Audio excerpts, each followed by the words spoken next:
All right, all right. Good morning, ladies and gentlemen. How y'all doing out there? Welcome to the side, Jawn. I'm your host, Dennis Holmes. I'm here with my co-host, the Chocolate Girl. How you doing, Chocolate? I'm great. How are you doing today, Dennis? I'm feeling pretty good. Glad to be here. Can't wait to get started for this show. I mean, I've been really looking forward to this all week. I think this might be the most excited I've been all season. I don't know. I'm just excited, really excited. This week was interesting though, Dennis. This was the week of my dad's 90th birthday. 90 he would have been. So happy heavenly birthday, Dad. Yes, definitely happy heavenly birthday to him. Yeah, and it's the second week of International Women's Month. I think that's what it is, History Month. And then I had my grandma time last night. You heard my little grandbaby crying last night. We were talking. And then, you know, life is good. So I'm glad to be here with you. And I'm excited for the show. Let's get it cracking. Let's go. Yes, that's right. That's right. Ladies and gentlemen, if you don't know, today we have a comedic legend in the building. Over 30 years of comedy he's been doing. You've seen him on Comic View, Martin Lawrence, First Amendment Stand Up, Def Jam, Comedy Central. He's been all over the United States touring with the queen of comedy some more. Mr. Soul Comedy, Mr. Luke Stage, Mr. TuRae Gordon is in the building, ladies and gentlemen. What's up with you? Honored to have What's up with you? Yes. Thank y'all for having me, Chocolate Girl, Dennis. Thank y'all for having me, man. I really appreciate this. Thank you. That's right. That's right. Mr. Party People as well. Yeah. Yeah. Somebody actually hit me up on that too. Like, man, that nigga using your line. I'm like, Africa Bambaataa said that. Like, what the? People. But that's what I hear in my head. Party people. Right. Party people. Right. That's exactly what I thought about when I hear you say it. All right, party people. I was like, yeah. People. Yeah. I try to pay homage to hip hop because hip hop is what I was raised on. So there's certain things that I say is directly from a song or from an artist or some part of hip hop. And I noticed that I know you got a top 5. And I think I know one of your top 5 rappers. Yeah. I think I know one. And I think it's Biggie Smalls. Oh yeah. Yeah. Notorious Big is definitely, he might be top 3 for me. I mean, to me, it's personal. So the time Biggie's Ready to Die and Life After Death came out, first of all, he signed a good friend of mine, TuRae Lee, to his By Storm Records print with him and Mark Pitts, that they started their own record label, By Storm Records. So Tracy Lee was actually the last artist to record with Biggie. They did the single Keep Your Hands High. Anyway, there was a lot of Biggie, Bad Boy, that era in my life. And between 94 and 97, when we was hanging, I'm going to Howard, I'm hanging out with Tracy. So we seen Biggie. We was hanging with Biggie. We was smoking with Biggie. So he's close and personal. And then I remember sitting in D-Dot's Honda Accord, sitting in the backseat, we were smoking. They were shooting a video for the remix to Party Time with Busta Rhymes. And we sit in the reason, one of the scenes that we not in, sitting in the car smoking. And D-Dot had the Life After Death cassette. And I remember sitting in that car like, this is the greatest album I've ever fucking heard. Like, to me, Life After Death, I could still be on an island with Life After Death and be okay. If the only album I had on the island by myself was Life After Death, that Biggie double album is a classic. It's one of the greatest albums. Fuck hip hop. It's one of the greatest albums of all time. So yeah, Biggie is one of my dudes. And at that time, my dad was dying. So I truly identified with some of the sentiment in Ready to Die, like that song Everyday Struggle. I don't want to live no more. I had death knocking at my front door. Yeah. Living every day like a struggle, another life to juggle, another drug to juggle, another day, another struggle. That was like, I was really living like that at that time. Like the opening line, I know how I feel to wake up fucked up. Right. I knew exactly what he was talking about. So for me, Biggie was a part of my life, and it made it, a part that I had to go through and journey through. And then, when he died, man, I remember I got that phone call. Look, this is how long ago this was. I was still living at home with my mom, but I had my own line. You know what I'm saying? I had my own little line in my phone in my room. And my friend Casey called me. He was out LA with Trey. They were all at the awards together. Tracy, all of them were at the awards. And Casey called me. It was like 3 a.m. And he was like, yo, they killed Biggie. And I remember distinctly sitting up on the side of the bed and crying. I don't know why I was crying. I just knew that this wasn't good. Like, damn, like, and now I look back and they were both, him and Tupac, they were 23 and 24. They were babies. I got daughters older than them now. And I know at 23, I wasn't shit. I wasn't even a father at 23 yet. I wasn't mature enough to make man decisions at 23. So sometimes you think back on it, it's like these guys were, it was just unfortunate. But as far as hip hop goes, yeah, Biggie, Jay, Redman, Tracy Lee, and this one going to confuse Pasta News from De La Soul. Okay. A lot of people got Reggie in their top 5. Reggie, that dude, man. Reggie, that dude. Still, yeah, a lot of people got Reggie in their top 5. That's still, good. I got a couple of his singles that came out last year on my playlist. Like, Reggie still put out great quality hip hop. That's definitely good to hear. Now, I gotta ask, how did you become a 49ers fan living in North Philadelphia? I just don't understand who let this happen. Well, all right, growing up, you gotta understand I'm older than you, so in the 80s, you ain't need no football in this city. You ain't need no football. It was all Sixers. It was all Sixers all the time. Like, I mean, I would get the daily news and cut the back, and it didn't matter. I had Bobby Jones, Cardwell, I had Mark Ivy Roney on my wall. It didn't matter. Like, whoever was on the team, they was on the wall. It was Sixers. It was Sixers. It was all Sixers. It was Dr. J. It was Sixers all day. And so I really wasn't a football fan growing up as a kid. I didn't play football. I played basketball. I didn't really check for football. And so I knew pro football existed. It just wasn't my favorite sport. So I got grounded one day, and my mom, one of them, you got to stay in the house all day. I'm my only child, so it's like I was stuck in my room. I didn't, I'm not paying attention. The day I'm grounded, it's Super Bowl Sunday. So I turned TV on, Super Bowl on. And it's the Niners versus the Bengals. I think it's like Super Bowl 14, maybe a little later than that. Something, but it's the Niners versus the Bengals. It's the first time they matched up in the Super Bowl. And I'm looking, I don't know who to root for. I don't care. They both got nice uniforms. The Bengals got some snazzy Bengal stripes, and the Niners got the red and gold. Don't know who to root for. And they start doing the intros. And they go from the University of Notre Dame, Joe Montana. I'm Catholic. So I went with Joe. Oh, got it. And I stayed. I'm not one of the people that, this is my team now. No, I stayed. And though cats will try to ring me about being a Niners fan, I'm like, I was a Niners fan with Elvis Gerbach, Tim Rattay. I didn't leave. I didn't go, all of a sudden, I'm still a Niners fan. I was a Niners fan. We had Jeff Garcia. Yeah, I've been a Niners fan. So, yeah, I went through all that. You know what I'm saying? I was a Niners fan. We had a stupid-ass coach. When we got y'all coach, I was a Niners fan then. You know what I'm saying? So, yeah, like, I've been a Niners fan. So, nah. And when people do that, like, you from Philly and you should be, and I'm like, you do know you can pick who you want to root for, considering we pay these players, right? Y'all do know that. Like, y'all don't get a check from the Eagles for being a fan. It don't matter how big a fan you are. The Eagles will never break y'all off no money. So that's right. Thank you. But no, I'm just saying you should be hometown. Why? World's a big place. Listen, so, but yeah. I'm right there with you. I'm from Ohio. My team is the Steelers. I hate the Bengals and the Browns. Don't talk to me about Bengals and Browns. Right. I don't want to hear it. I get so much headache about that. I don't care. I'm just one of the people, I respect it. If your team is your team, and whoever it is, I respect that. But I don't respect when you look up and next year you got a different team. Like a friend of mine's a front runner. Like, no matter who, or he root for whoever won the Super Bowl. Now all of a sudden that's his team. But it's like, that's corny to me. But so yeah, we can't have a football conversation with him. Right now, I know you. Now, here's the thing, and people always get surprised when they hear this because of my Niners fandom. When I say I'm a Sixers and Phillies fan, they be like, "Why you?" I'm like, "Nigga, I just don't like the Eagles. Like, I ain't got like." That's my dad. I'm still a Sixers, and then people say, "What about the Flyers?" I'm like, I mean, if they win, I'll celebrate, but I don't watch hockey.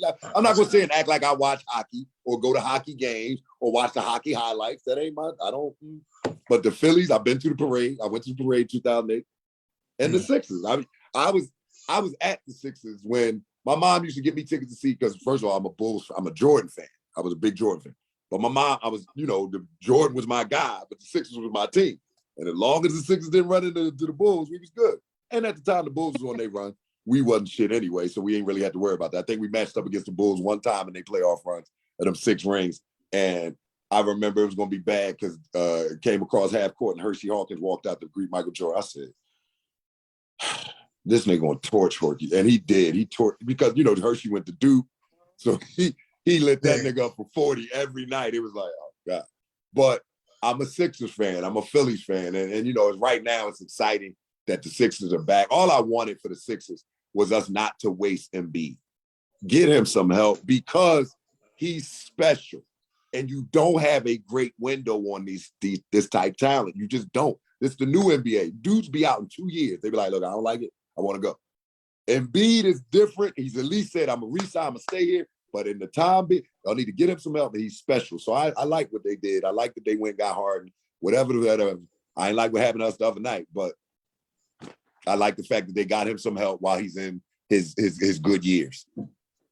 That's good. That's good there. My dad is like that too. He's a Cowboys fan, but he loves the Phillies and the Sixers. He just can't stand the Eagles. No, man, the Eagles suck. Like, and see, I'm fortunate enough to have literally I be out with y'all. Like, I be out with the Eagles because I'm out, and they be like, "Yo, come here." So one night, I remember this is why I don't like the Eagles. One of the reasons, your fans. This is y'all. Mm-hmm. I'm going to Chrome. I'm going to Chrome. You going to Chrome? I'm going to Chrome one night. I'm in line. There's a couple guys in front of me. Time out. We talking about Chrome? That was, you know, where the Sugar House cross the street? On Delaware, yeah. I'm going to Chrome one night. I'm in line. I notice the guy in front of me. I know it. I know who he is immediately because here's the thing. Once I became a football fan, I'm a football fan. I love the NFL. So I know stats. I know players. I know it ain't just got to be my team. I know. So I'm like, as soon as I look down, I recognize this guy. I'm like, wow. So we get up to the front, dude take his ID and go to pat him down. That's when I snap. I go, damn, y'all gonna pat down y'all number? I said, y'all gonna pat down the number 2 draft pick and y'all franchise quarterback? It was Donovan McNabb. Right. But this was Philly. These niggas didn't even know who he was at the door. Patting him down. I'm like, wow, y'all gonna pat him down? He turned around, he's like, yo, thanks, man. From that point on, me and Big Five been friends. So when I would see him out, I'd be hanging with the Eagles. The night that Bobby Taylor, the night that Terrell Owens caught that ball on Sean Springs and signed it, Bobby Taylor, and Donovan was at the bar watching that game on Monday night. And I turned to Bobby Taylor. I was like, who y'all got to stop that nigga? And Donovan leaned up. He was like, we might not have to stop him. He might be coming to us. I said, man, I didn't believe it. So I say that to say, as funny as it is, I used to hang out with the Eagles. So I wish the players well. When I give them pounds, I always say, stay healthy. Best of luck to you this season. But the fans, y'all ain't shit. And y'all act like y'all good. Previous to this Super Bowl that they gave y'all claim the fame was the body bag. Whoa, wait a minute. You ain't gonna give y'all that fucking Super Bowl. Gave us? How did they give us a Super Bowl? They gave y'all that Super Bowl, man. We played the greatest team in the last 20 years. You know, y'all didn't. Y'all played Tom Brady. And he ain't had no help. Yo.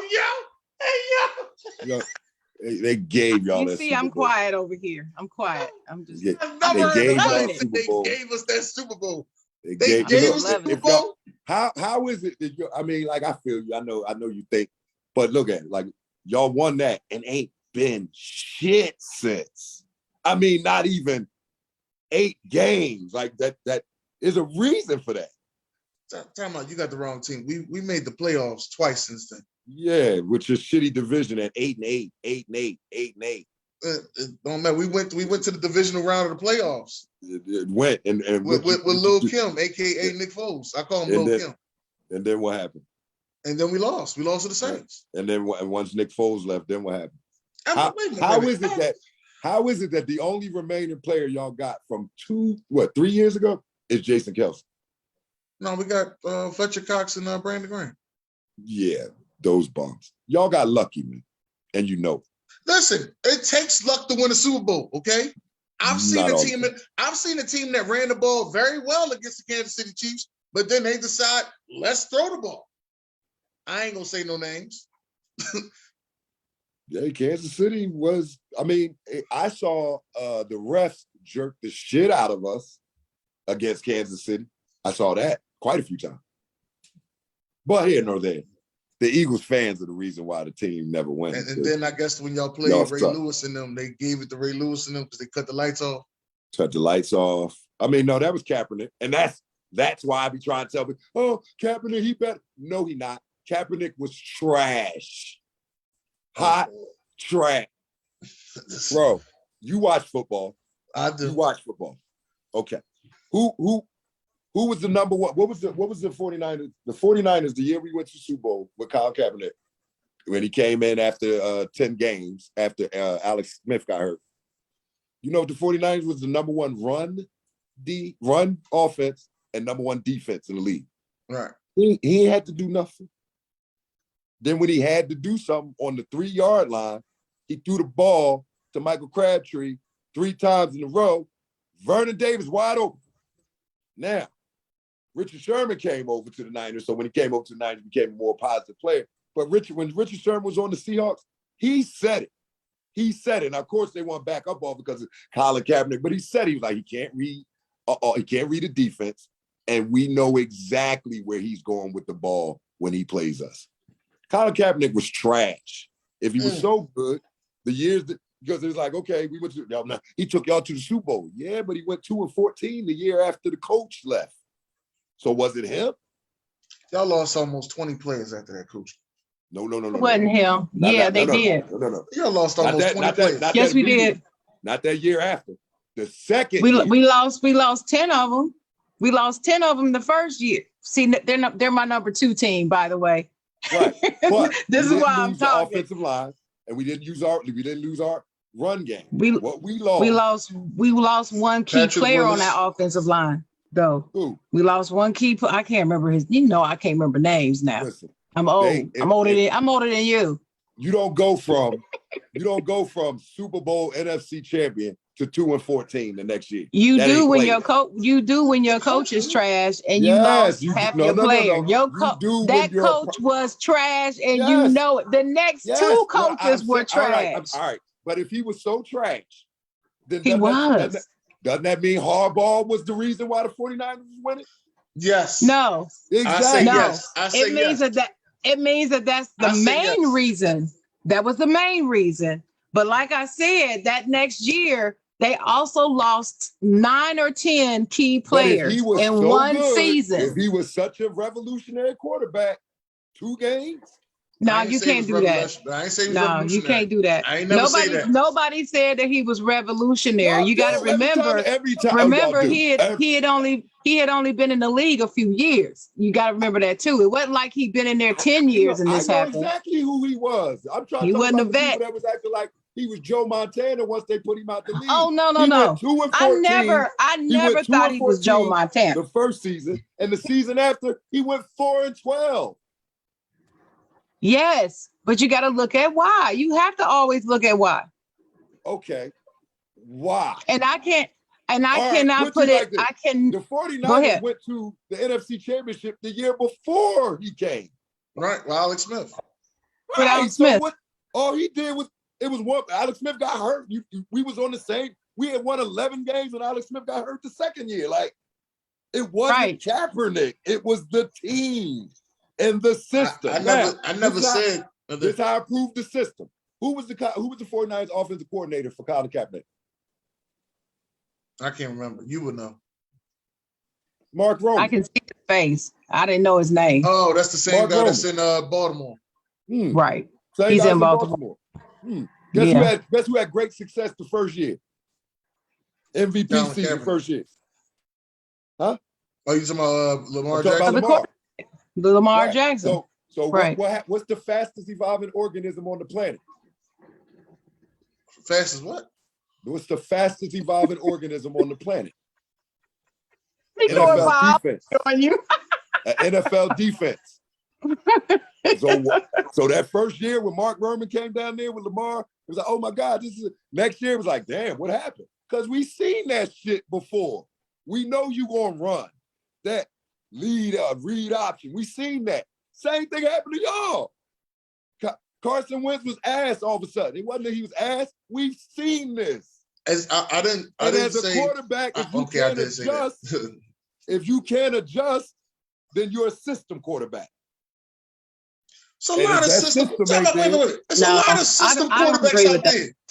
I don't agree with that. name some system quarterbacks that the year after that system leave, they trash. Lamar Jackson wasn't trash. He still got them in the playoffs the year after. But Colin Greg Roman didn't Kaepernick leave. was trash the year after the system left. But wait a minute, Greg Roman didn't leave. No, that's what I'm saying. So I would agree. I would agree with you, TuRae. I would agree with you if some of the other things didn't happen at the same time. I would be right with you. Now Carson I Wentz. cannot just look at Cap and ignore everything else that changed after that season. I can't do it. I'm gonna keep real with the Carson Wentz situation. I can't.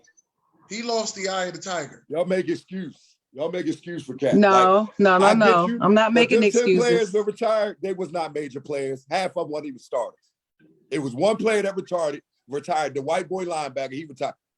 Willis was still there. We still had a good team. You don't go from NFC championship to 2-12. They were good, but they had a trash coach. Listen to what I'm gonna say to you. This is what I'm gonna say to you. What I'm saying is, as a professional quarterback, you can't win 2 games on your own.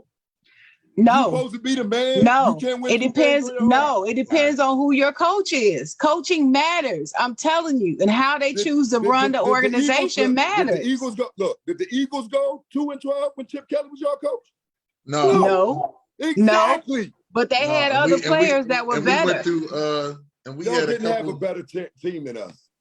The year Chip Kelly was your coach was the year Harbaugh was our coach.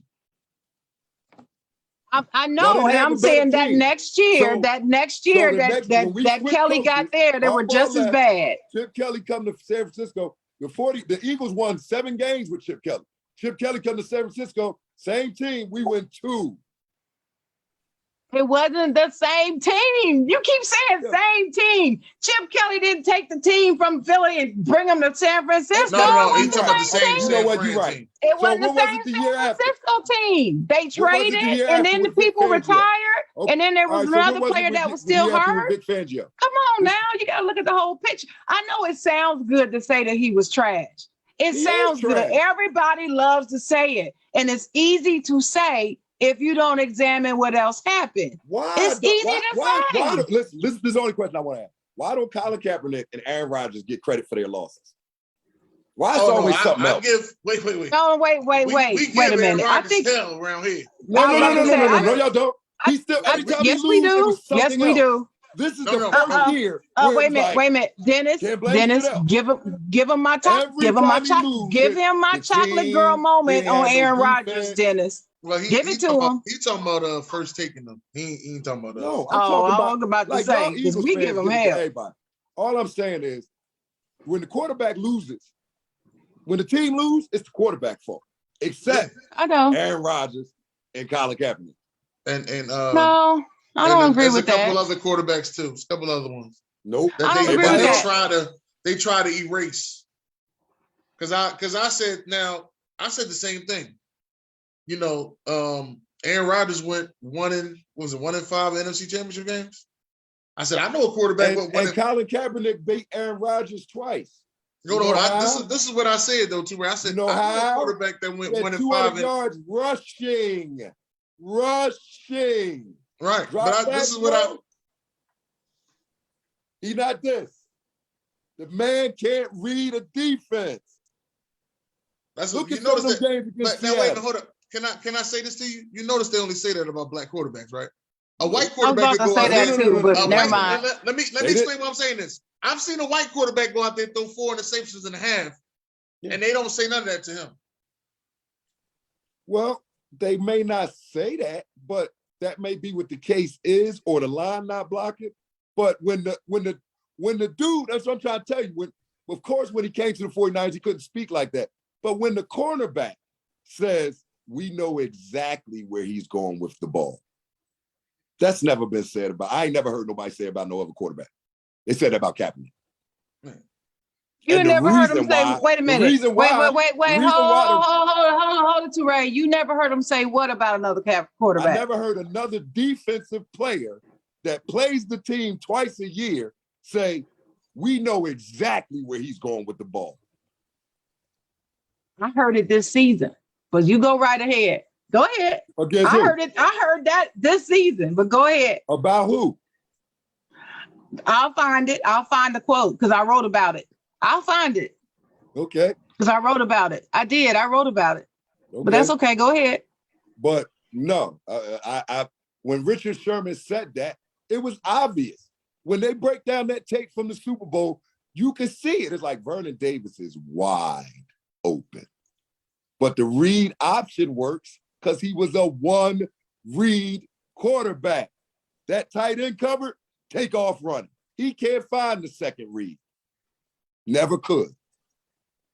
Now, if I'm lying, then they wouldn't have been 2-14. If you could find that second option, you don't get. I never say that a person is lying for their opinion. You might just not remember correctly, or you may not have noticed something. I won't call you a liar because I don't think you would be on here lying about NFL football. Who cares? I just don't this ain't life and death. You're not gonna do that. But I'm saying to you, I see it differently. I don't feel like he was trash. Yes, Richard Sherman did make that statement, but we could say a whole lot of things about Richard Sherman too. So I'm a Richard Sherman football-wise? I'm a Richard Sherman fan too. And Richard Sherman is was a damn good cornerback. What can we say past that? And let me say this too about Kaepernick. No. Hold on. What can we say about Richard Sherman past that? I'm staying on subject. Exactly. I'm staying on the subject. Personal way. Fuck out of here. I love Richard Sherman. I love Richard Sherman. We're only talking on the field. On the field. Oh, that's not. I'm not. I don't talk about off the field stuff. So I'm only talking about on the field. Richard Sherman, then. He's old. Okay, that's another story. I'll talk to you about that after the show. But I'm saying to you about Colin Kaepernick, nobody had a problem with what Colin Kaepernick was doing in the beginning. Nobody said all this stuff about what he couldn't do, what he couldn't read until after they didn't win the Super Bowl. No one said a word about what he just did not know how to do until he started kneeling. Nobody said anything about it. The read on him was that he is going to be one of the greats. And they said, hold on, let me finish. And what I'm saying to you is you can pick apart any player. Any player. I can pick apart Tom Brady, and people can't stand it when I do it. I've done it. This is how I know. You can pick apart any player, but overall, no, Colin Kaepernick was not trash. And you can't use the 2-12 or whatever the hell record it was the next season when you got all those other moving parts that came into play that very next season. And you say that the players that retired and left were not the best play. Yes, they were. They were some of the better players in that team. And when you look at a team when you make up a team and you got all these moving parts, you can get 50 people on this roster and 50 on this roster and have two great teams, move 25 from this one, put 12 over there and take 12 from there and put it on the other one. And you have trash and trash. And it's the same players. I'm here to tell you, as a Niners fan, we did kill Colin Kaepernick. Niners fans killed that nigga because we know we lost the Super Bowl because of him. Now, I don't know who you was watching. You might have been hanging out with Eagles fans, but we she wasn't hanging out with me. Say something. Oh, trust me. I don't hang with Eagles fans like that. I know. Before Dennis, I only knew one Eagles fan. One. Open. That's what Niners fans were saying. Vernon Davis was wide open. That's what Niners fans were saying. Not only did you go to him once, you went to him twice, and then the third time you went to him again when he was double teamed. Read the defense, bro. Tight end right up. If you could do that, you'd have a ring. Well, maybe not. Maybe not. We gotta get maybe the defense could have still made a play. You never know. TuRae got us over here defending Colin Kaepernick, man. He ain't even in the league. You know what Exactly. I mean? But y'all You think see he what I'm should talking be. about? Why Every y'all other just? day. Why can't y'all Richard, let they that did man him live? wrong. Let him live. Hey, Let him listen, live. I'm not gonna sit here and say that you know, even with him being even if you say he trash, there's a lot of trash quarterbacks in the NFL. It sure is. And so that's why I say that he should be. Because there's a lot of trash ass quarterbacks in the NFL. They keep getting jobs. He better than a lot. Yeah. Maybe. So let's get into this. Let's get into if this. they got the right system, he's better than a lot. Because if he got to drop back and read something, pick. Oh God, he gonna keep going. Anyway, this we'll is the take him. Oh wait. No, this is the crazy. Let me just get one more. Start him over Hurts. If you feel start him over Hurts, you first of all, that's my son. Hurts is my son. We're not going there with that. Start him over Hurts. I'm not answering that question. Okay, then. I just want to know, how do you feel about Jimmy G? The nigga's 25-8. I mean, we can't do much better right now. Oh God, never mind. Man. Okay. He just got to be a winner. I was wondering what it was. Okay, I got your logic now. Long as he's a winner, it don't matter about nothing else. I got your logic. I see it. What can we do better? What quarterback can we get better? You got one on the bench. Than what we got. You got one on the bench. What quarterback in the league or hanging around a free agency is better than Jimmy G? The one on the bench. No, you name 9, at least 10. Yes, he is. But again, he's a black quarterback. We about to find out. But that's what I'm saying. They're going to give him the range now. But if he was better, he would have been starting last year. He's not. He's not necessarily. He's not ready, bro. He's a rookie. I'm not going to do that. I watched him. Wait. He's not fucking ready. Black or white. He's not ready. Okay, let me ask you this. So was Patrick Mahomes? We don't have no first round picks next year. They gave up the farm for this dude. They would be playing him if he was ready.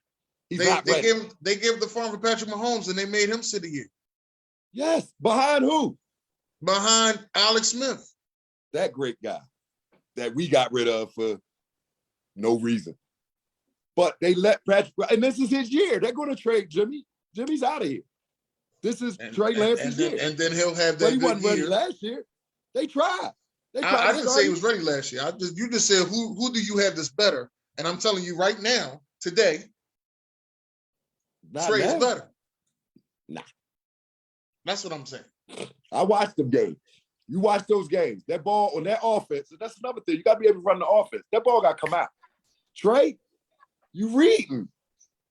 And now, because what it is when you can take off running, you're not always trying to make that quick read. Sometimes you drop back like, I'm out.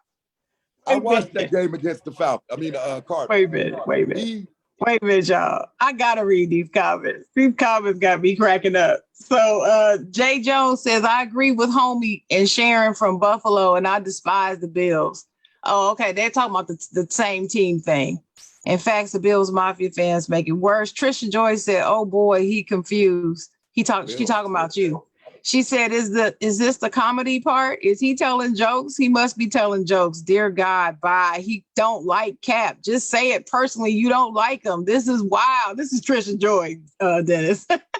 Okay. And then Trisha said, Sharon being nice. I am being nice. I mean, I got to be respectful. And we got to live a legend in the building. He just feels some type of way about Colin Kaepernick. That's all. Trisha said, move. Trisha said, move on, please. Yeah, she said, how y'all feel about how y'all feel about Carson Wentz? I told you how I feel. I told you. No. How she feel about Carson Wentz? Oh, me? He good? You want him on your team? No, I don't. Me? You talking to me? That's why you're not an Eagles fan. So how you feel about Carson when a player has lost for y'all? How you feel about that? No, when he lost it. Right. Do y'all want me to answer the question? I don't like Cat. You have a tendency not to like players that have lost. I will answer the question if you want me to answer the question. How do I feel about Carson Wentz? I feel like he was great. He was a great player when he came into the league. After he got injured, something happened to him. Something happened to him when he got injured, and he never has gotten it back. And I don't know if he's ever going to get it back. And now he's going to the Commanders or whatever you want to call them. And I don't know. He's taking the Kirk Cousins route, and I don't know if that's going to help him any. What do y'all think about Doug Peterson? I think Doug Peterson's a good coach. They did the I do same too. thing the same thing happened to us. It was Right. true It between, did. Same it was thing. true Same between thing. But Chip only, Balky and Harbaugh. And he chose Chip Balky. Harbaugh left. Same thing happened to y'all. Right. Now, why the year after this coach leave, Carson Wentz is all, oh, something happened, we got injured. No! The system left. Frank Reich was in Indianapolis running the same damn system, took the Colts to the playoff. I like your style. So what happened to the Colts this year when he got Carson Wentz? Carson Wentz. Oh, okay. So obviously it's not the system then. It's not the Carson. system then. It's Okay. because No, Frank Reich. the coach Hold on, wait, still let me explain. Let me explain. Listen, how many games did the Colts win this year? I think it was 9. And this is why I say They it's still not won the 9 games. They just happen to be in a This is division. why I'm gonna tell you why I say it's not division like the Eagles. 9 games, they're gonna get you a division title. Hold on, let me say this. This is why I say it's not the system, okay? It's not the system because every other quarterback he had went to the playoffs. Who? But Frank Reich, every other quarterback he had went to the playoffs. But Carson Wentz. Down the stretch, Carson Wentz threw what? 5-6 picks down the stretch? Yeah, he lost to the London Jaguars. Mm-hmm. London. They lost to the London Jaguars. These things happen. I told people last March I said, everybody said, oh, Carson Wentz going to have an MVP season. He back in the system and the team, you know, they're going to brace him. And that's already a Super Bowl made team. I said, if Frank Reich ain't Rocky Balboa and Carson Wentz ain't, I said, if Frank Reich ain't Apollo Creed and Carson Wentz ain't Rocky Balboa in Rocky 3 to give him back the eye of the tiger, this ain't going to work. This ain't going to work. That's exactly what I said. And people told me I was crazy. Yeah. Well, y'all give credit to where credit's not due. Come on now. Have the players. Really? Players play, Really? coaches coach.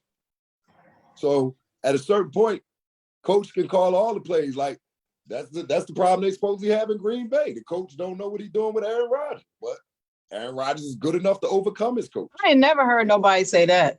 I don't think the problem I with haven't Green Bay is heard the anybody coach. say that that's the problem in Green You Bay. never heard that Matt LaFleur is the problem in Green Bay and Aaron. No, that's what Stephen A. Smith said. No. That's not what he said. He did not say that Matt LaFleur was the problem because Matt LaFleur can't coach and don't know what to do with Aaron Rodgers. No, he was blaming him for some other things that happened 2 seasons ago with Matt LaFleur. That's what he was talking about when he made that quote. When he made that quote. Yeah, right. He got in a game, but he wasn't saying you just don't know what to do with Aaron Rodgers. That's not, he didn't say that. You don't have to know what to do with Aaron Rodgers. I don't know who said it, but I've never heard anybody say that. You don't have to know what to do with Aaron Rodgers. A sports show with 2 Aaron Rodgers wins 13 games a season and then don't win. And then they know. Aaron Rodgers wins 13 games a season, don't win in the playoffs, and it's everybody else's fault. That's his stand saying that. His stands are saying that. They do the same thing to Tom Brady. It's Aaron Rodgers and Tom Brady. It's Aaron never Rodgers their is the fault. greatest regular season quarterback to ever play in the NFL. Who is? Aaron Rodgers. No, he's not. Yes, he is. No, he's not. Regular season quarterback. No, that'd be Peyton Manning. No, it's Peyton Manning. Peyton Manning got 2 rings. That didn't have anything to do with the regular season. I said he's not the greatest regular season quarterback. Peyton Manning is. No, Aaron Rodgers has more regular season wins. He has more division titles. I don't care. More playoff appearances. I don't care. Most of those wins are not because of him. They could be because of somebody else. Nope. Wow. No. Okay. Yeah, and you said that at the beginning of this conversation. You alluded to that because you said when quarterbacks win, when teams win, the quarterbacks get the credit. They get the credit whether it was up to them or not. That's the problem I have with Aaron Rodgers. The problem with Aaron Rodgers is the losses are never his fault. And you said the wins are always. Yes, you did. You said both. You said that they get credit for the wins and get credit blame for the losses. The wins. That's what you said. And the losses. Except for Aaron Rodgers and Colin Kaepernick. Those are the only 2 quarterbacks that never get credit for their loss. That's what I said. Yeah, you said that too. But you also said you said both things. So, You said no, it. I didn't. I said Okay. quarterbacks. We'll The see only when two we quarterbacks. play Okay, it but back. still, all right. We'll see if you said it or not. Not a Because problem. And here's what we'll find out. Aaron Rodgers had more regular season wins than any other quarterback. He has more playoff appearances than any other we than trying Peyton to Manning. Than Peyton let Manning. it go. So we trying to move on, but he won't let it go. Yeah. I don't. But we love TuRae though. Definitely love him. Definitely love him. I'm We gonna do. make sure next time I catch him, I'll have a sports conversation with him. I see it's gonna be a long conversation we're gonna have. But let's get back to this comedy journey. Can we get back to it? Don't be talking about my Kaepernick. Don't be talking about him. Can we get back to this comedy journey? I know y'all think this adopted as half biracial niggas the leader of the revolution, but nah. Fuck out of here. Let us move on. No, I ain't think nigga adopted, tried to act like his life was a sham. Nigga, you wouldn't have been in the league if your parents wasn't white. Your daddy sent you to quarterback school and shit like that. Average black kid don't get that. But you go ahead. Y'all appoint him the leader of the revolution. How did you? I didn't appoint him in nothing. Sharon, can we get through the show? We ain't got that much time. You said you want to keep it to an hour. It's like, look, we both got in this shit. I don't We like spent Colin 40 Kaepernick, and you love Colin Kaepernick. Look, I didn't bring it up. You brought it up. I didn't do it. You did this, Dennis. You did. I didn't have that on the question. I was trying to ask him his top 5 Niners, but I don't even know if we're gonna be able to get to that. Joe Montana. Jerry Rice is the only. I used to say that. I still say that. Jerry Rice is the only player in sports, I believe, that owns his position. Yeah. Jerry Rice, Joe Montana, Roger Craig, Ronnie Lott, Patrick Willis, Terrell Owens. God, that guy. Terrell Owens was my favorite player for a long time. Man. He was my favorite player. So he was on the Eagles fan. Right now though, Fred Warner, man. Fred Warner's that dude. DeForest Buckner, who went to the Colts. That was my guy, but I ain't gonna front. Armstead stepped up. I thought they traded the wrong one. Armstead definitely did his thing this year. Jimmy Ward. I love Jimmy Ward. I don't think he gets enough credit as a safety. Jimmy Ward is great.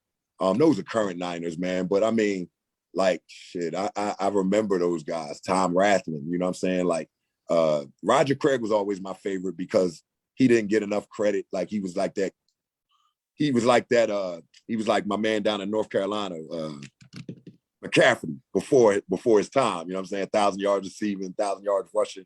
You know what I mean? Catch out the backfield. So I always like Roger Craig. And then, of course, the NFL films with the historic photos of him running with the high knees and all of that.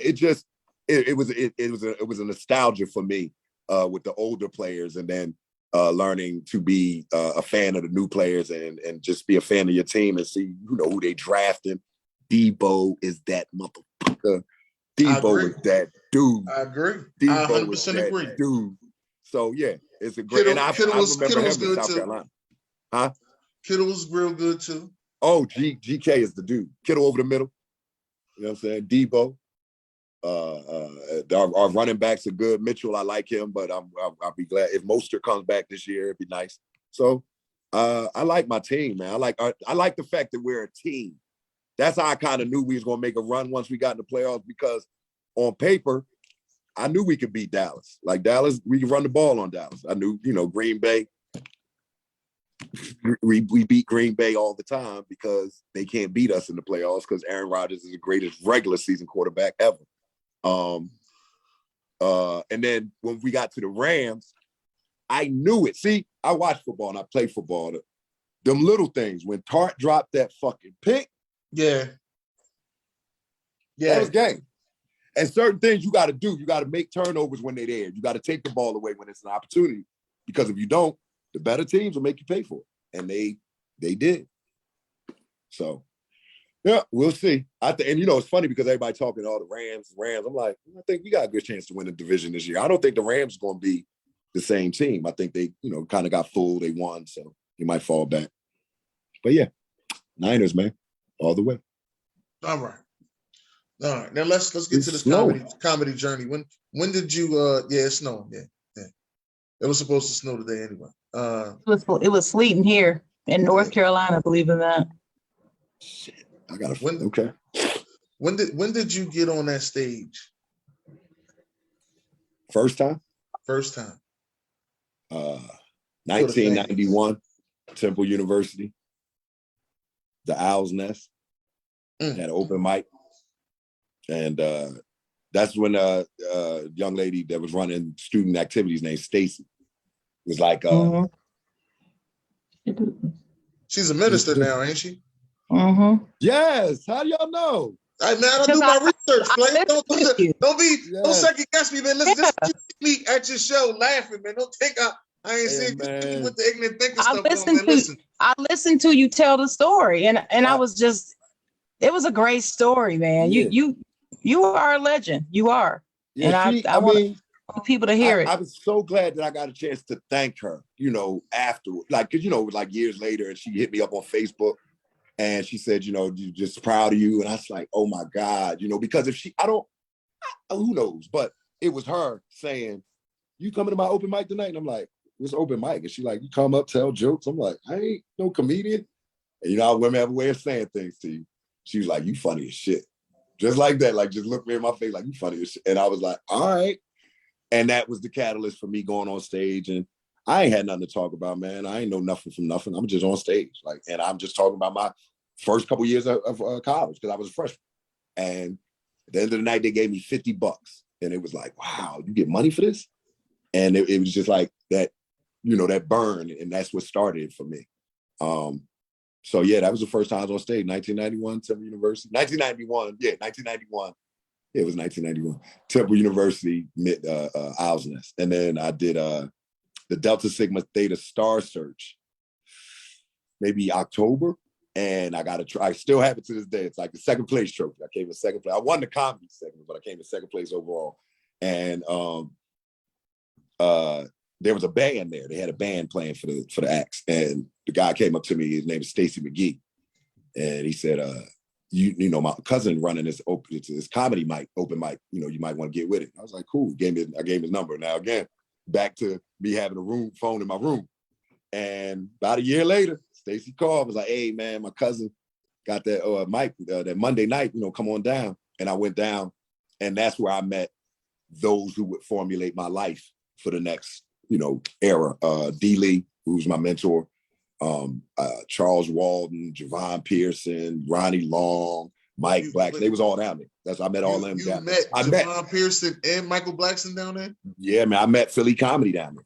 And, you know, I was young. They all gave me a chance. They all took me under their wing, you know, and you had to figure out my way from there. But D became my mentor. I'm you know, it's funny that I got to call him back because he called me yesterday. But yeah, D was my mentor, and I pretty much carried his bags and walked in his footsteps until we got an opportunity to open a Laugh House. Now, a lot of people don't know this, but the way the Laugh House came about was the Laugh House used to be Catch a Rising Star. Previous to Catch a Rising Star, it was David Brenner's Catch a Rising Star. Right. Because I guess they paid him for the licensing.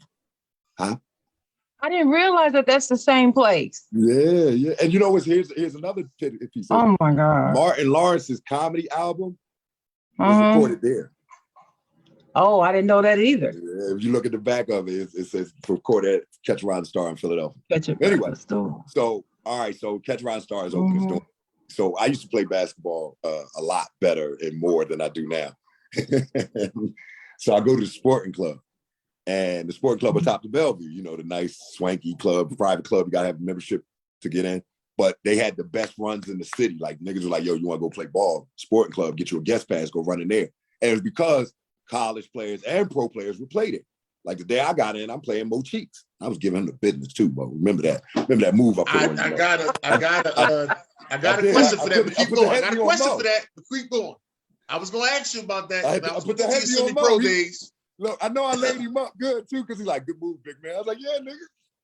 Put the heavy on him and laid him. Like, anyway, that's never time for another time. But at the end of the game, you know, I'm sitting, you know, we sitting, you know how you after the game, you chilling, talking. And it's this blonde hair, blue-eyed white boy.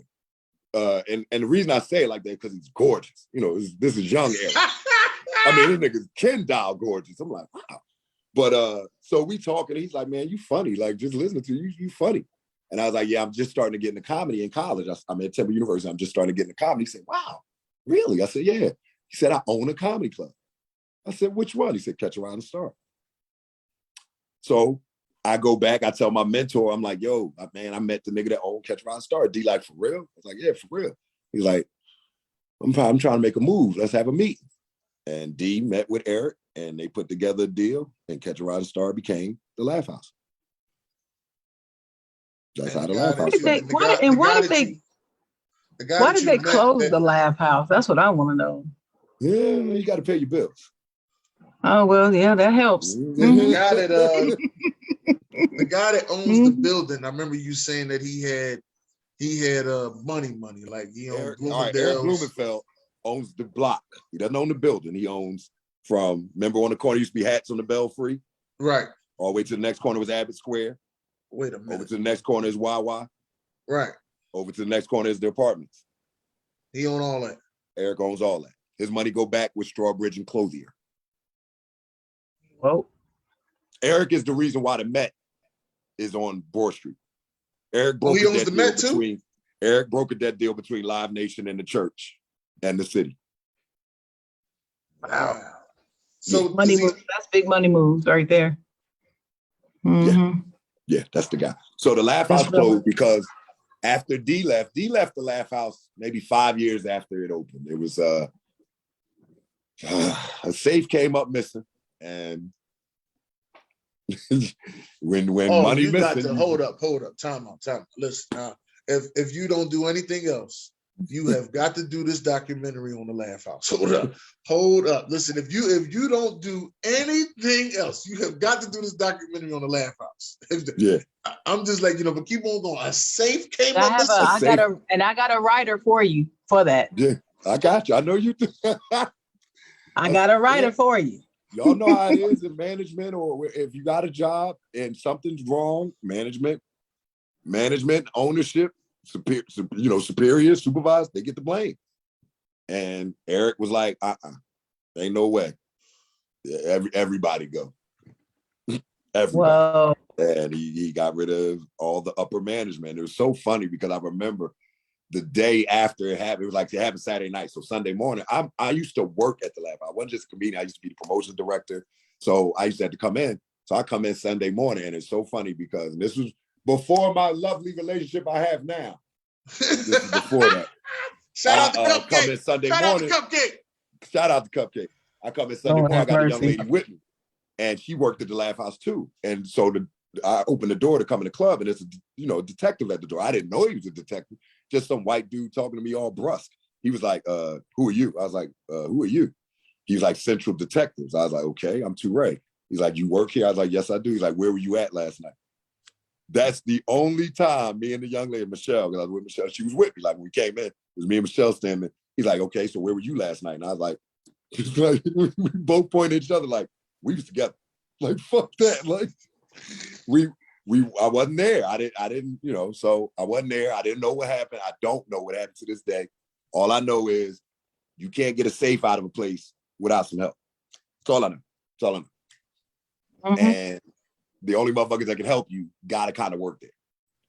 But, so yeah, that's what happened. And so there became a second era of the Laugh House where Rod Millwood and Mona Wilkerson took over. And that was I would say more independent era, because when D was there was still a comedy conscious person running it. He had someone booking the club. He was on the radio with the advertising. So it was more corporate. Whereas when Rod and Mona took over, it was mom and pop because they ran it themselves. They booked it themselves. But it also gave opportunities to a lot more comedians. Like the Laugh House became a club where you could walk in off the pavement. And as long as you was funny enough, you get a shot. So there was two eras. That's how I know about it. Right. That's I was in a boat. Because I have a few friends down here that used to travel up to the Laugh House. Because they wanted to go. And that was their first gigs was at the Laugh House. Yeah, they couldn't even get booked here. But until they went to the Laugh House. Yeah. And then they came back saying they've been at the Laugh House and they got booked here. Yeah. And I got some bookings for them. And I remember that because I do I do a whole lot of stuff too, right? Yeah, we're gonna have to talk later. But anyway, but we yeah. So that's why I was time like, in my what life. I can't say place? enough about it. Like it was a wonderful time in my life. I don't have no, unfortunately it closed, but everything has its time. And we had a hell of a run at Laugh Out. We had a hell of a run. So, you had a lot of was stars known. come through there. You actually, I'll let you tell a story about you and your great friend Kevin Hart. I'll let you tell a story because a lot of people don't believe it when I tell it. One of the things I enjoyed for me was someone prompted me to comedy. Someone said to me, "Here's an opportunity." So I try to do that going forward to anyone.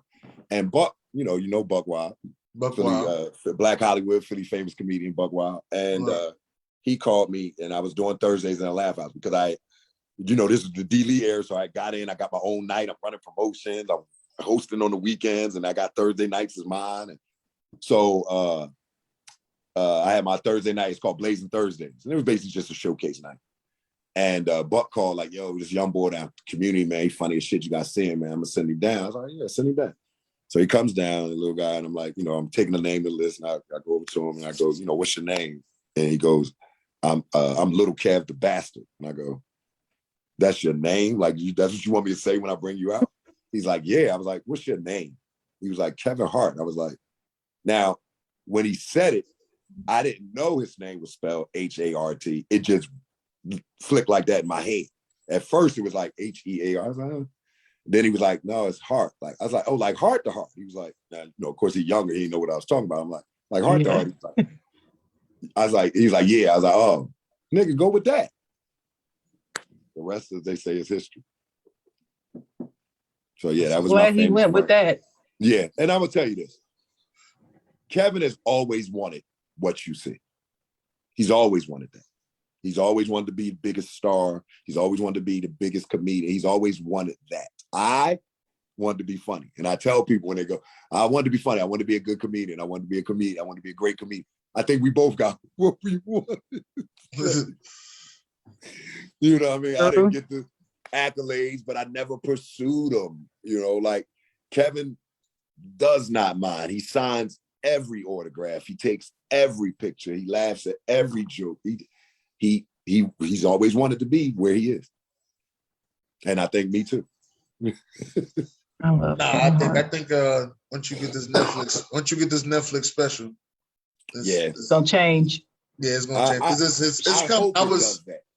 I was just a little upset that the night that you and David Arnold was up there, and I was sitting, I was like, "Yo, this is like amazing." I didn't see David Arnold and TuRae.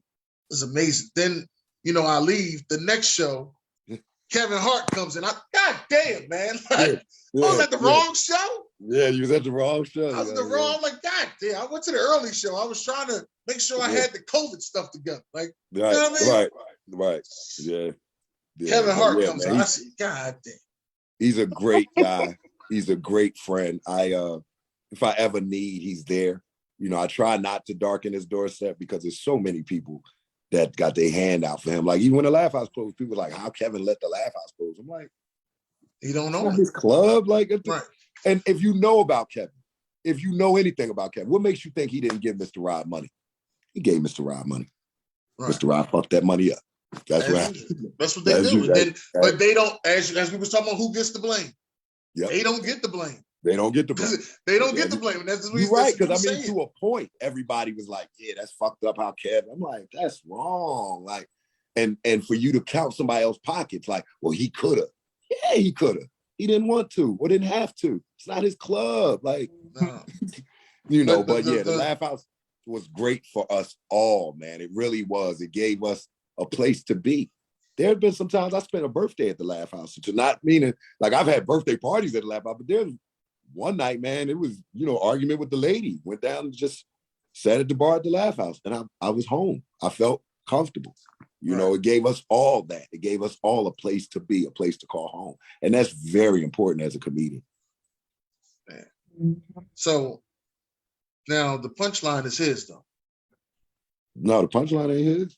Oh, the punchline more mine than his. Punchline is just a Live Nation venue. And since Kevin has a big contract with Live Nation. Yeah, That's what yeah, you're right. You know what? My fault. It is. But no, Punchline is a Live Nation venue. It's not Kevin's club. He doesn't own a comedy club yet. He hasn't gone to that route yet. But the Punchline is a Live Nation owned venue. The Punchline and the Fillmore that's across the street from it, and Brooklyn Bowl that's next to the Fillmore, it's all owned by Live Nation. Live Nation. That's why when you hear me talk sometimes, Dennis, I'll be talking about the business of comedy. I'm like, y'all have no idea. This shit is so far above y'all head. And you be actually, to be honest, when you be talking about the business of comedy and you got your Sunday, your every 2 week Sunday brunch, right? Yeah. And I sit there and I said, this is and me, I'm sitting there saying, this is fucking genius. Like all the comedians come up and say, we in the fucking school auditorium in the middle of the hood. But I'm like, shit, he got a hell of a turnout in this joint. Ain't no seat empty in this joint. I'll tell you that. Y'all can say what y'all want. Ain't no seat empty in here. You got to pay attention to what's going on. Ain't not one seat empty. Everybody happy with they ate. Drinks are going around. I went there one night. You wasn't even there, and it was full. I was like, damn. I was like, this is crazy. But I mean, this is promotions, man. I've been doing promotions since the Laugh House. I've been doing promotions the entire time I've been doing comedy. I've been doing promotion. My mentor brought us in. Deep was like, do your own shows, and host them. So I've always thrown my own shows. I've always promoted my own shows. I've always had that mentality of not half promoter and comedian. I'm promoter. I'm as much of a promoter as I am a comedian, and vice versa. That's good. Yeah, it's about the business. Once you get to a certain point, it's nice to have the acclaim and all that, but shit, if you still got to get up and go to work in the morning, you were hustling backwards. Yeah, you actually through this whole time of doing comedy, that's been your only job, which is crazy. Yeah. Since I would say I turned pro. And it was a conversation with my dad. My dad was like, what's up with you, son? Ain't nothing, one of them. I thought it was just a light that he got deep on me. He was like, I just noticed, I'm saying to you, he said, you're 33%. I said, what you talking about? He said, because at the time I was working, I was in school, and I was going to comedy. I was going to school, I was doing comedy, and I'm working, And my dad said, you 33%. I said, what you talking about? He said, 33% for comedy, 33% for your job, 33% for school. So you need to do something 100%. And I chose comedy, and God bless me. I ain't had to look back. I haven't had to get a job. Don't get me wrong. I work hard and try to make sure I can make money to provide and feed for my family. So yeah, there are times I take bookings that you might not think that I should take, but shoot, I need this 300-400 tonight. You know what I'm saying? So, but in that aspect, no, I've never had to go back and get a 9-to-5. Now, was there a time that I thought about it? Yeah. Things get dark, things get hard, and you feel like, there's no next level. So yeah, I was thinking about it. And I remember when I was thinking about it, I had stopped smoking weed and everything. Because see, my mom is a union rep for Southwest. So I can get a job at Southwest Airlines like that pretty much. And she was like, you got to be able to pee clean. So I stopped smoking 30 days. I'm trying to make my 45 days of not smoking and all of that so I can maybe take a test. And I was going to hibachi one night. I had to do a spot of hibachi. And I'm getting dressed. I'm putting my shirt on, the cupcake sitting on the bed, watching me get dressed. And I said, babe, you think cops, when they know they're about to retire, don't want to go to work? Like, why am I putting this on? Why am I getting dressed to go do a comedy show when I know I'm about to be not doing comedy no more? And she was like, I think cops wear their vest every day. That's what she said. So I went and I did the show about you, did good on stage, all that. But the next day I got a call. And then the next day I got a call for 2. By the time the end of the week had come, I had like 7 bookings. And the time that I was supposed to go take the test for Southwest, I couldn't because it was like I had to work. So it was like, I'm going to go get a job and go, I can't start for another month. So it was like, to me, I felt like God was saying, stay here. You know what I mean? I got you. Stay here. Stay encouraged. There's some work for you. So I stayed. But yeah, and then I didn't thought like that ever again. What'd you say? So from that, what advice would you give other young comedians starting out that are faced with that type of decision or that struggle? They're not sure. Were you able to center your mind and yourself and say, no, I can listen to this voice and this is what I'm going to do?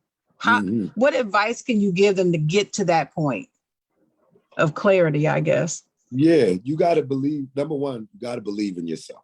You got to believe in yourself more than anybody else, because after a while, everybody's belief can't fuel you. You have to be able to fuel yourself. So that's number one. You got to believe in yourself. And number two, if you have a job, don't quit until your boss get tired of you calling out. If you have a job and you making money, you got to feed yourself. You got to pay your bills. You can't be the comedian at the club like, I need this. It ain't might not go that way for you tonight. But if you got a job, work your job until you can get out of your job. Work your job until you say, hey, boss, I'm getting it over here now. You know, and if that's not the case, if you in between and you're not making nothing over here and comedy ain't what it is, then apply yourself to one or the other directly. Moving in emotion, moving forward positively creates other opportunities, regardless of where they may come from. You may get a lick at your job, work some weeks of overtime, be like, you know what, I can take off a weekend and shoot up to New York and see what's what. You have to put it in direction of moving forward and moving towards a goal. So what are your goals? You know, you want to be a comedian, you want to be pro in 2 years? Well, start directing towards that. My best advice is always understand that, especially more now. We live in an era where you as an artist can get your goods to market direct, meaning the internet is how you attach to your fans or supporters. Utilize that. You know, no show is too small. You know, sometimes you just need to get on stage. So if it's only 10 people at a coffee house, that's a great opportunity. There's 10 people listening to you. But you have to start somewhere and you build. You build from the little stuff you got. Don't worry about what you don't got. Build from what you got.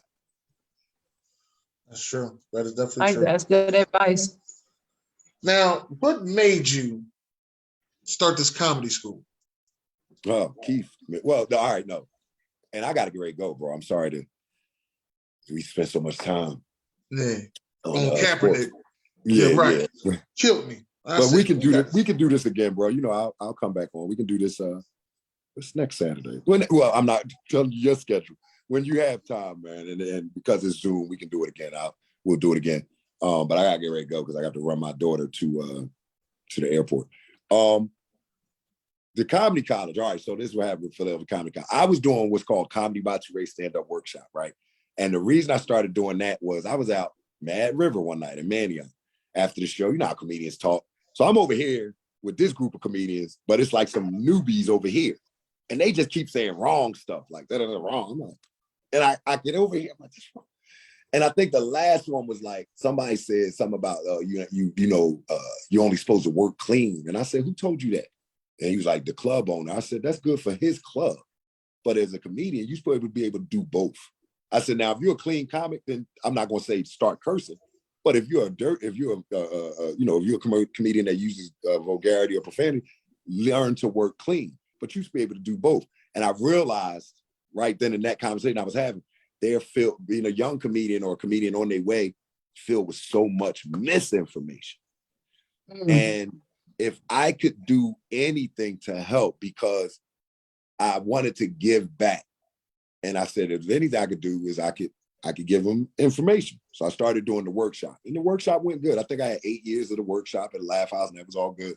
And Keith from up the block was like, yo, he put the juice in it. He put the whole Philadelphia Comedy College and put a curriculum together and got us venues and just allowed me to sit back and teach. And that was so great because now all I got to do is teach and instruct. And he does all the administration. He does all the promotion, the marketing. He finds us these great venues to teach in. So it was a good combination because it allowed both of us to do our strengths. And man, it is a special thing to see these comedians blossom. You know, it's one thing to see them working, but it's another thing to see them blossom, to see them being successful in comedy. Former student, I had a young lady by the name of Chanel Ali. Her Comedy Central special just aired last night. Reggie Conquest was on the Insecure on HBO. Reggie went to your school? Yeah, Reggie Conquest was on my school. Reggie went to high school with me. I call him Ted. We call him Ted. Teddy Ruxpin. Right. Yeah. Now look, his dad used to coach my referee my games in AAU and all of that. Now here's a crazy another level. The lunch lady board joke that he tells. Right. When he first told that joke, I said, Reggie, that's your sitcom. He ain't want to keep. I was like, Reggie, that's your sitcom. To this day, that joke is what propelled him and fueled him and took him He's on HBO. He's on Derek Gaines, Lawrence Killebrew, Jay Okerson, Joe DeRosa, Mike Vecchione. You know, there's been so many students I've had. You know, people go, you know, I was Kevin's mentor, and I'll say, yeah, Kevin, could call Kevin Hart my most famous student. I say, but my best student is a young man by the name of Ken Jones. Ken Jones has ridiculously funny. He pretty much absorbed everything I told him, and now he got the craziest laugh in the world. Yeah, he got the craziest laugh in the world. So it's a thing. Rest in peace to my boy Chris Cotton. And before I go, I'll tell you a real quick story. I'm hanging out one night. I go past the Raven. I think I'm hanging out with Joe DeRosa. We drinking, so we go past the Raven, and Chris is in there. And Chris had took my class, and once the class is over, I kind of move on. So I may not have paid attention to who paid and who didn't, but Chris was like, "Yo, I never paid you for a comedy class," and I was like, "Okay." It's like 5 years later. I'm like, "Okay, Chris, like I'm not sitting here waiting for it." He's like, "I just wanted to tell you, man, thank you for that. I really appreciate it. You helped me and you showed me how to write a joke." And I said, "Chris, it's good, man. Thank you, man. Appreciate you. I'm glad, we busting up, we drink." Next day, I get a cash app for $250. And he said, "Man, I don't know if you know, but I write for Comedy Central now." It wasn't the money. It wasn't the money. It was the fact that he had made it. Like he made money from what and I don't want to be that selfish about it, but he made money from something that he listened to me about, or took something that I gave him and he made his life better. It wasn't about the money. It was the fact that he had it. The fact that now you making money in comedy, which is what I want for them all, So yeah, man, I'm blessed to have cats to listen to me. Cause you ain't gotta listen. Like they say it to me all the time, like, "Yo, OG, thanks for looking out." I'm like, "Thanks for listening." You know what I'm saying? Like, think about how many people tell you stuff or give you advice and you go, and you don't listen. I'm one of the ones I actually want to listen. That's why I sit back, I watch, I do a lot of things. You see me around, so I'm but I can't go backstage. So that's the only thing. I can't go backstage. Yeah, not yet. We got you now. Yeah. Next time in Atlantic City, I'll get you and my uncle back there. I don't know what. No, I ain't gonna let it sit. What? I ain't like the experience. I ain't gonna let I see you at the but see what it is, Chocolate Girl, my family be showing up. They don't tell me. They show up and then act like the security guard supposed to go, "Oh, you his uncle?" Hey, here I am. Right. One year my grandmother did that to me. My grandmother did that to me one time. Now you got to take care of the grandmas now. Right. Nigga called me from the box office like, "Your grandmother is here?" I was like, "My grandmother." He's like, "Lunette Ray?" I was like, "Yeah, I'm on my way, man." Like, yeah, man. Came down by herself. I'm a new grandma. We get privileges. We get privilege. I got my grandma card right here. Right. And grandma different. I told her, I called my aunt, like, "Yo," because she came by herself. I said, "Yo, grandma, how you get down?" I caught the bus. I said, "All right." So I called my aunt. "Yo, who coming to get grandma?" They all, ain't nobody tell her to go down there. Just like that. Oh, man. Who coming to get grandma? Your grandma, that's man. Right. One of y'all on your way, right? Because you got to come to grandma. That's grandma. Yeah. Grandma. Ladies and gentlemen, lady and that guy. Who that guy? But listen, man. It was wonderful. It was wonderful, wonderful meeting you. Look, next time we'll do half sports and half comedy again. That way. No, we ain't talking no more sports. We ain't talking no more sports. We ain't doing that. We talk sports with you. We ain't talking sports with you. I'm working on my step back crossover. Listen, we have about 15 more questions to ask you. Yes, because we want the people to know about you, man. I don't care about Colin Kaepernick. We done talked about Colin Kaepernick for 10 years. We ain't got to talk about him no more. So we'll have you back. We're gonna have you back in April. You're a grandma, right? So these fucking kids. Yeah, I know. You got to take care of. He was talking about them kids on Wednesday. But it's like it's the most. I cannot wait to see that. She has a flight. From Wednesday's show. That was a live recording, right? When do we get that comedy special? The album. Right. It's an album. I'm sorry. The album. It's an album. It's special to me. So I know it is special. It is. It was dope, man. It was a great. I was on a little high that night. I appreciate y'all, man. Y'all was dope. So what's this? This is March. I normally take a month because I'm gonna do it. I'm gonna cut it up. I'm gonna put it out. Oh, you do it yourself? Uh-huh. Hey, you got. All right. Well, last thing I'm gonna ask before you go, because I know you got to go. Are you ever coming to Durham, North Carolina? Durham. As soon as you book it. Not Greensboro, not Raleigh. I want you in Durham. I'll tell you what, find a spot to do a brunch, and I'm going to bring the brunch down there. Okay, I will. I know you will. That's why I said it. I know. I will do it. That's why I said it. I'm serious. I'm not. I'm going to do it. To do a brunch, I'll bring the brunch down there. I already got the place. All right, I just clicked. I got it. I will. All right. I will do it. Yo, but we'll contact you about coming back in April. We will have you back in. Please do. If it could be April Fool's weekend, that'd be dope because that's Philly Comedy Week. So if it's the week after, well, the first Saturday, it won't be the first one. Okay. It won't be the first Saturday. I want to get back. I want to get back. Yeah, we'll be back. You'll be back. And talk and maybe get that brunch together. I'm telling you, I'm dead serious. I know you can do it. He's killing the brunch game. I'm telling you. Who knew? No, I knew because Relish was killing. Yeah. Which you are family. That's your family. Well, you know. Warm Daddies, yeah. Warm Daddies doing their brunch. So Relish was killing. So and I was you know what? Yeah, the brunch game. I'm mad at my family, Nappy Nickens. I'm mad at my family because nobody wanted to listen to me when I said this. Nobody wanted to listen to me. The brunch game is serious because DJ I used to do karaoke brunch, Dennis. We used to do that. Yo, man, I'm telling you. I like being done by 5 o'clock. He got women in the car drunk at 4:30. They in the car drunk. Okay. On that note, you gotta let him go. Take his daughter to the airport. Go ahead, take the baby to the airport, man. We appreciate you. We love you. Y'all.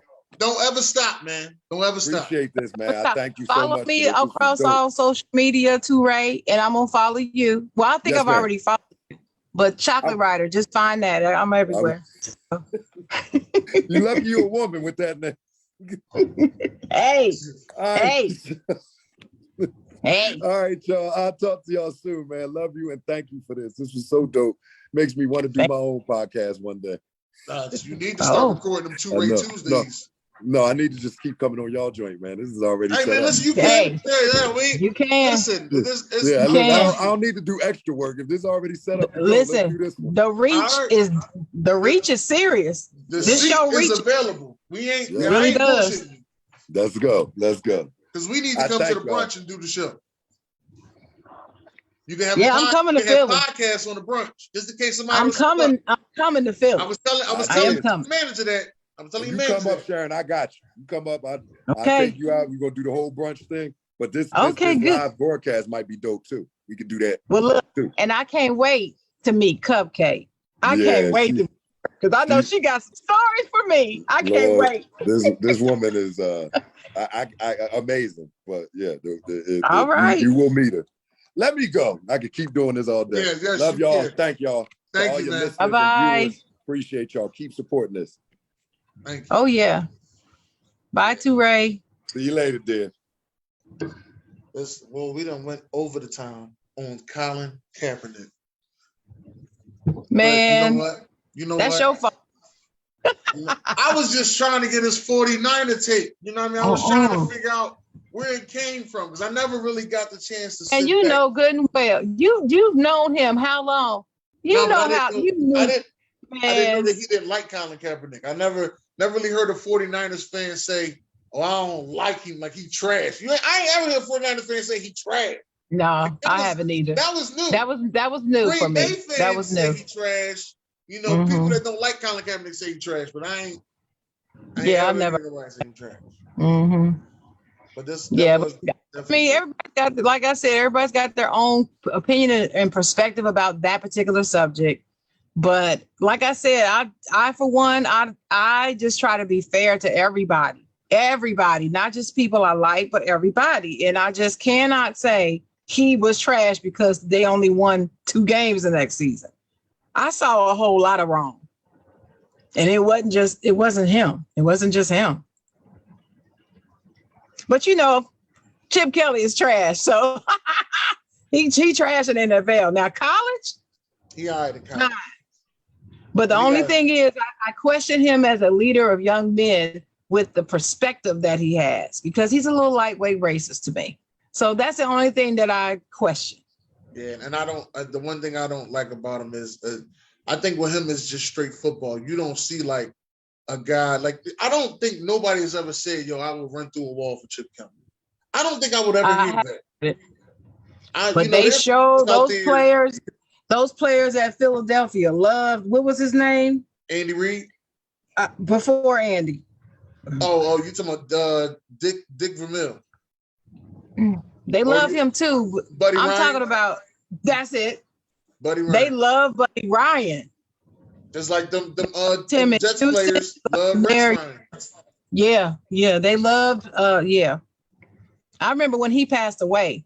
Those Eagles players all at his funeral. I remember when Buddy Ryan passed away. It was yeah, it was deep.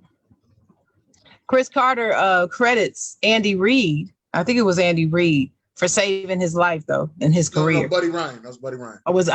Did I just say Andy Reid? Yeah, Buddy Ryan. I meant Buddy Ryan. I'm sorry. Ryan for saving his life because Buddy Ryan. Because he cut him. He cut him, and he said now his wife, Buddy Ryan's wife, told Buddy Ryan, "Do not cut Chris Carter." She told him, she said, "Don't cut him. He's gonna be a great player." That's crazy how you. Yeah, but Buddy Ryan said no, and Chris said that he said to him, "You may not understand this now, but I'm doing this because I love you, and I see the greatness in you." If you ever listen to Chris Carter tell that story, it's a wonderful story. It changed my whole view of Buddy Ryan, because as a Chris Carter fan who didn't know that he was having issues at the time, when they cut him, I was mad. I was ticked at Buddy Ryan for cutting him, right? And making him go to Minnesota, because I couldn't remember. I told you, I've always hated the Minnesota Vikings and the Green Bay Packers. Can't stand either one of them. Okay. And so when he went there, I was like, you mean now I gotta root for the Vikings? I can't stand the Vikings. Right. So I was upset about it. So when, later on, when he was telling the story, it just changed my whole view of Buddy Ryan, because he did it to help him. He didn't do it to hurt him like I thought. And that's the reason why it's always important to look at details. That's why I'm not a surface chick. You can say that about me. I'm not a surface. I don't look at stuff just on the surface and just take what's on the surface and form it and say, that's it. Like, that's what I was saying about the 49ers record that next year. Yeah, it went in the toilet and he was a quarterback, but what else happened? What else happened at the same time? But that's just me. Oh, this will be the last thing I'm going to say about this football thing. Buffalo Bills fans, I actually was in a conversation defending the Buffalo Bills last night, because somebody was trying to say that the Bills and Josh Allen were a paper team. And I said, what do you mean they're a paper team? They got lucky because the only reason why they look as good on the paper as they do, or they look as good as the paper does, is because New England took a step back and that they didn't earn their top billing in that division. And I actually had to sit there and defend the Buffalo Bills. Just want to tell them, those Bills fans, that if they're listening. I got to defend Dak Prescott against the Cowboy fans. Mm-hmm. And I be tired of doing it. I'm like, I'm not doing this with y'all. Y'all got me out here, bigger Cowboy fan than y'all. I'm not doing this with y'all. Let me tell you what I want to happen with Dak Prescott. I want Dallas to trade him to the Pittsburgh Steelers. And the reason why I would love for him to do that is because we would appreciate a good quarterback. Exactly. And he's a damn good quarterback.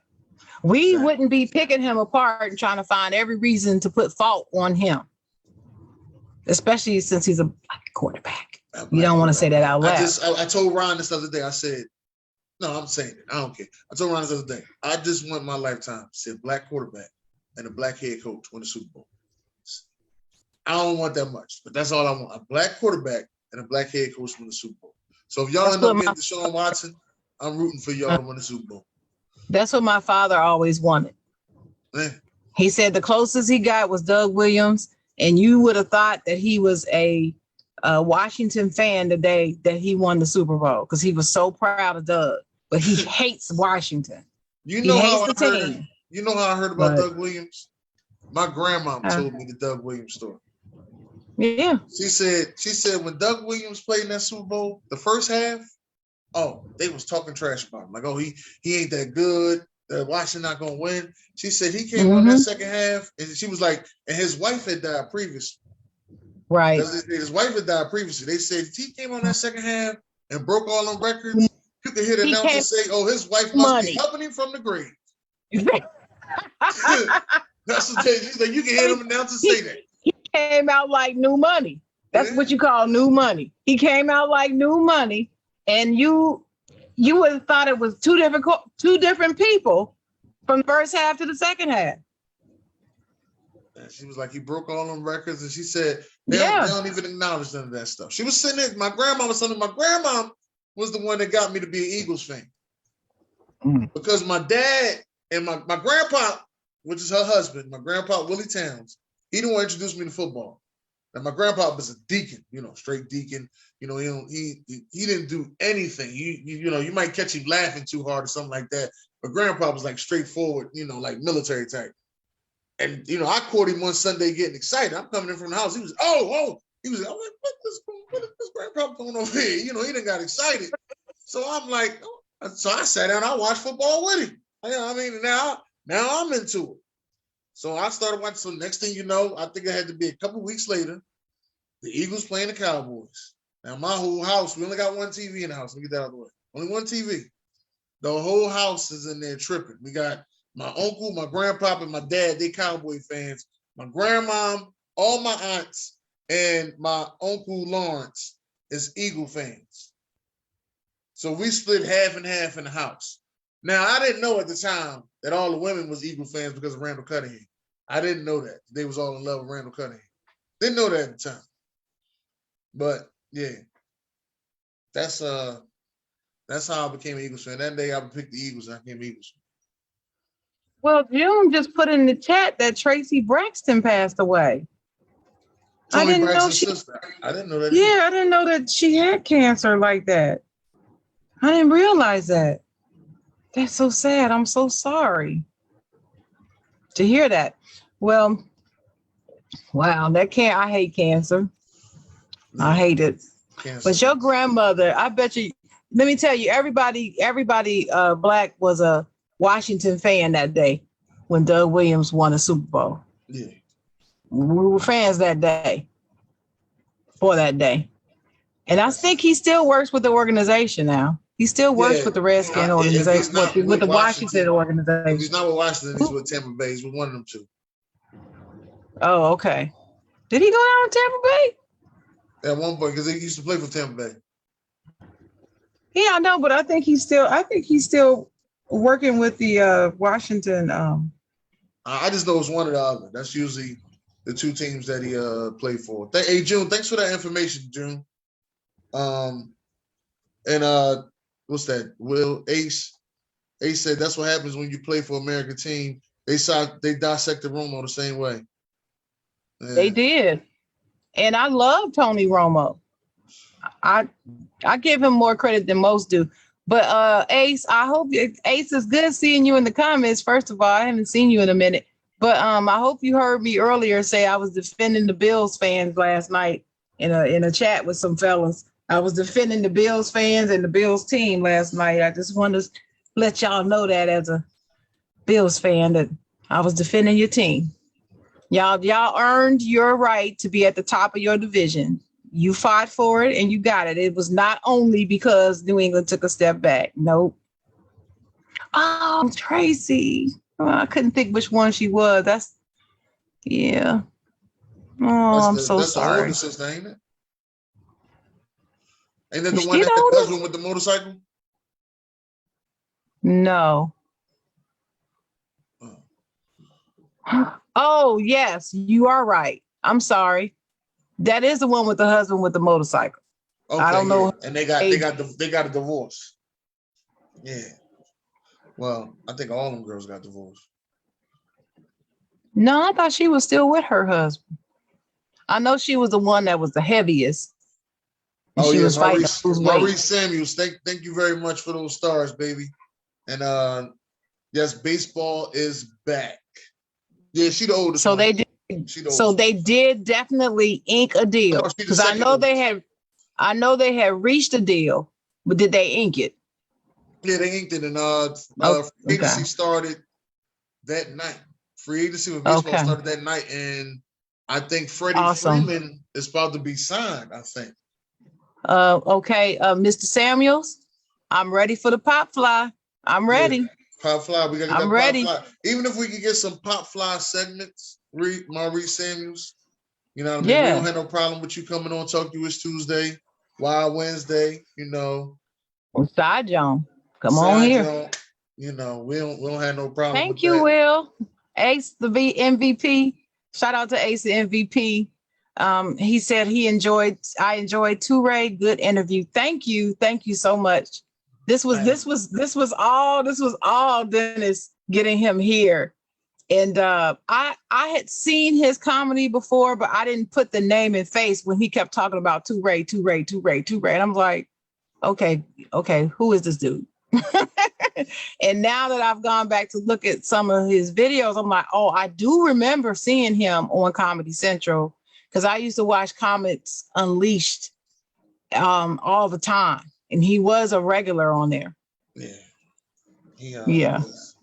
It's crazy, man. It's the stand-up. His stand-up is so close to home. And, you know, me and my dad was sitting there talking about it. It was like, you know, it'd probably be hard for him to go mainstream because, you know, you got to be able to tell those white jokes as well. And I was like, no, he got some of those. He got a lot of those in his bag. You know what I mean? But what's white jokes? White jokes. You know, like, but for example, here's a white guy for you that tells black jokes. Gary Owens. Gary Owens talks a lot, but he has a black following. He's a white guy that has a black following. He tells a lot of black jokes. He doesn't tell that many white jokes. He doesn't have that white jokes. Yeah, I love Gary Owens. I hate that he and his wife are splitting up. That kind of did something to me. But and he from Ohio. I keep forgetting that. Ohio people are usually good folks. Y'all got a lot of stars in Ohio. I gotta admit that. I know. Y'all got a lot of stars. It's a lot of talent out of Ohio, but yeah, I have to admit that. Ace said, "Oh yeah, I love comedy, so I wanted to come support y'all and definitely see who he was." Well, thank you, Will. Thank you. Yeah, most definitely. Thank you. Yeah, my buddy, my love-hate sports buddy. You know, Ace can't stand me. I love Ace though. Nah, I love you, Ace. This just pissed me off. June just said the Cowboys reached out to Bobby Wagner. Oh my gosh. Well, the Steelers have too. So the Steelers are seriously trying to get Bobby Wagner too. Why? Y'all both got too many linebackers already. Why? I don't know. We need another one. We need a third one. We need one. We need a trio. We need a 3-head monster back there. That's what we need. I can't have nothing nice. Anyway, we are getting towards the end of the show. Chocolate, my favorite chocolate girl. Do you have any final words? I do. First, this was fantastic. It was great to see him. Sorry, we went to the left with the whole Kaepernick thing, but that was actually good spontaneous commentary. I like that. I like that type of stuff. Also, it has me excited about my Philly trip whenever we plan that, because I have to come up there and you got to come here. Well, we already know that. Okay. And doing something live. So I'm excited. I was excited about the show, and he did not disappoint. So shout out to TuRae and his travels. Sorry, y'all got snow up there. We got some sleet down here. We don't handle sleet well in North Carolina, but anyway. Thank you, everybody in the comments who have joined us today and listened in. Next week, who's our guest next week, Dennis? Next week, we are supposed to be talking metaverse and NFTs next week. Right. So we have a special guest. Hopefully even come tell up. what that stuff is, because I still am learning about this metaverse and fake. I don't do fake. So a fake universe is just as crazy as fantasy football and basketball to me. It's just, I just can't do the fake stuff, but I want to learn about it and hopefully can make some coins from it. So if I can learn about something else to make coins and crypto and all that, let's hear about it. So that's going to be next Saturday. You guys, thank you for all your support. Thanks for the stars, Donovan, Mr. Samuels. Yeah, Sharon, and thank you for the star, Sharon. Yeah, I put my stars in there. I had to do that. And I think right now you can send 200 stars free. So if anybody wants to go in there, you can send us 200 stars to the Inner Thinkers podcast. You can send it for free today. No money at all. So everybody send us 200 stars, please. But this was great. The one thing that I like to leave you guys with is a saying that I always say. TuRae was talking about when I asked him about what advice he would give to handle adversity in times of uncertainty. You're not sure what you should do. And he was giving the advice about keeping your job, your day job, as so to speak, while you're starting out in comedy and so forth, is one of my models that I've been saying for a long time. And my son will tell you I say this. You have to do what you have to do until you can do what you want to do. That's what I'm gonna leave you with. You got to do what you have to do until you can do what you want to do. And if you have a dream of doing something, start on it. You don't have to leave one thing to start another. I know there's some people, though, what they do is they just drop the first thing and force themselves to have to succeed. That works for some people, doesn't work for me. It just doesn't. I'm not that chick. But I am a chick that will test the water, and I don't care how long it takes me to attain a goal. I will keep working at it until I attain it. It might take my entire life, but until I finally attain it, I will never give up on this goal or this dream right here, which is why I've never given up on my dream of being an attorney. I still have it. I'm still going to work towards it. So I encourage you all, just hold on to your dreams. Go to YouTube and play the song Hold On to Your Dreams by Yolanda Rabun, Rabun. Play her video, Hold On to Your Dreams, and tell her that Chocolate Writer sent you. Just put it in the comments. Chocolate Writer told me to listen to your video, to your song. And it may be something in it for you later. I don't know. Depends on what she does. But that's a great song about holding on to your dreams. So never give up. TuRae is proof of that. I mean, it started on a compliment. His career started literally on a compliment. Somebody said, "Hey, you funny." That was it. Right. That's where it started. So those little things can plant the seed in you, and you can blossom into greatness. So just hold on to your dreams and never, ever think your dreams are too ridiculous for God. That's it. Hey, I want to thank Ace and Dalton for the stars. And I want to thank everybody for coming out today. If there's, after, I was honored today because I didn't think that this interview was going to come like this. I did. I really thought, I really thought like later, I'm like, all right, I'm going to keep building up. And then later on, I'm going to get TuRae and it's going to be great. But, I actually got him early. He sent me a DM and he said, hit my manager up so we can schedule a date for your podcast. And after that, awesome. This is how it's been. And every time I see him, it's always been love. And it's crazy because the time I first seen him, and I actually talked about getting him on the podcast was last year. It was last year during the draft. I usually don't like watching the draft because I be sitting there too anxious to see who go. So this time I went to the comedy club and I was like, all right, I ain't doing no draft show, none of that. I'm going to the comedy club. We're going to have a good time. And I seen TuRae there, and he was like, "Man, I want to know who the Niners got." I'm like, y'all got Trey. Y'all all right? Y'all good?" He's like, all right, bet. And I was like, "Yeah, I wanted you to do the show." He said, "All right, no problem. We're gonna get it together." And I seen him again, and then I said it to him again. I was like, I want you to do the show." He said, I'm getting it together. I'm gonna get with you. We're gonna let it know. So I seen him the third time. He was like, "Den, I know. I'm gonna do the show." So he said, I seen the third. That was in January. It's like, "Den, I know. I'm gonna do the show." So, all right.